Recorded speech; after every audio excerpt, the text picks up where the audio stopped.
नमस्कार, मी Gautam Kamble. GK news मराठीमध्ये आपलं सर्वांचं स्वागत. तुम्ही पाहत आहात मराठवाड्याच्या कुशीतलं जीके न्यूज मराठी. आता घेऊ विविध क्षेत्रातील राजकीय, सामाजिक, आर्थिक, कृषी आणि क्रीडा व तसेच शैक्षणिक विषयी घडामोडींचा आढावा. चला तर वळूया पुढील बातमीकडे. आता बातमी आहे वन विभागाची, पाहूया सविस्तर.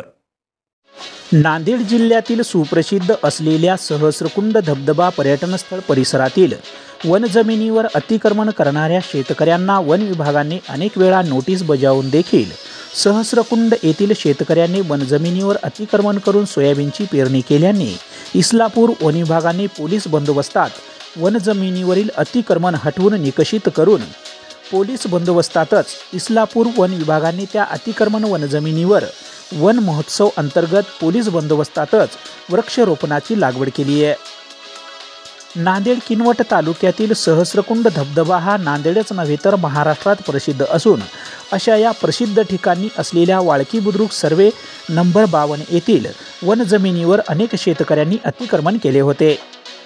त्यावेळेस देखील पोलीस बंदोबस्तात अतिक्रमण हटवल्याने त्यावेळी या ठिकाणी पोलीस छावणीचे स्वरूप आले होते. मात्र या शेतकऱ्यांनी पुन्हा यावर्षी वनजमिनीवरील जलचर नाल्यात लेवल करून जमिनीवर अतिक्रमण करत जमीन शेतीलायक बनवून सोयाबीन पेरले. इस्लापूर वन विभागाने संबंधित अतिक्रमण शेतकऱ्यांना अनेक वेळा नोटीस बजावून देखील त्यांनी या नोटिशीला न जुमानता त्या अतिक्रमण वन जमिनीवर सोयाबीनची पेरणी केल्याने इस्लापूर येथील वन विभागाने ते अतिक्रमण हटवण्यासाठी आज दिनांक 5 जुलै 2024 रोजी सकाळी 9च्या दरम्यान पोलीस बंदोबस्तात हे अतिक्रमण हटवण्यासाठी अतिक्रमण वन जमिनीतील सोयाबीनवर ट्रॅक्टर फिरवत आणि जेसीबीच्या साहाय्याने जलचर नाल्या काढत पोलीस बंदोबस्तातच त्या अतिक्रमण वन जमिनीवर वन महोत्सव अंतर्गत वृक्षारोपण लागवड करण्यात आली आहे. सहस्रकुंड धबधबा पर्यटन स्थळातील जवळपास 3 ते 4 एकर वन जमिनीवरील अतिक्रमण हटवण्यात आले असून सदर ही कारवाई नांदेड वन विभागाचे उपवन संरक्षक केशवजी वाबळे, सहाय्यक वन संरक्षक जी.डी. गिरी यांच्या मार्गदर्शनाखाली कारवाई करण्यात आल्याची माहिती वन परिक्षेत्र अधिकारी सचिन धनगे व वनपाल व्ही.एस. गुद्दे यांनी ही माहिती दिली आहे.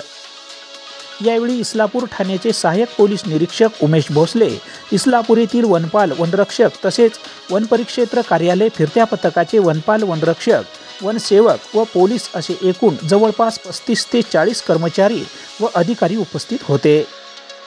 यानंतर संबंधित अतिक्रमणधारकांनी परत वन जमिनीवर अतिक्रमण केल्यास त्यांच्या विरुद्ध शासकीय कामात अडथळा निर्माण केल्याच्या कारणावरून पोलिसात तक्रार देण्यात येईल अशी वन विभागाने भूमिका घेत सदरील अतिक्रमणधारकांना समजावून सांगत चांगलीच तंबी दिली.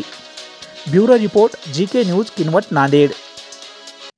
तुम्ही पाहत आहात महाराष्ट्राच्या कुशीतलं जीके न्यूज मराठी. सात जनतेची, भूमी महाराष्ट्राची.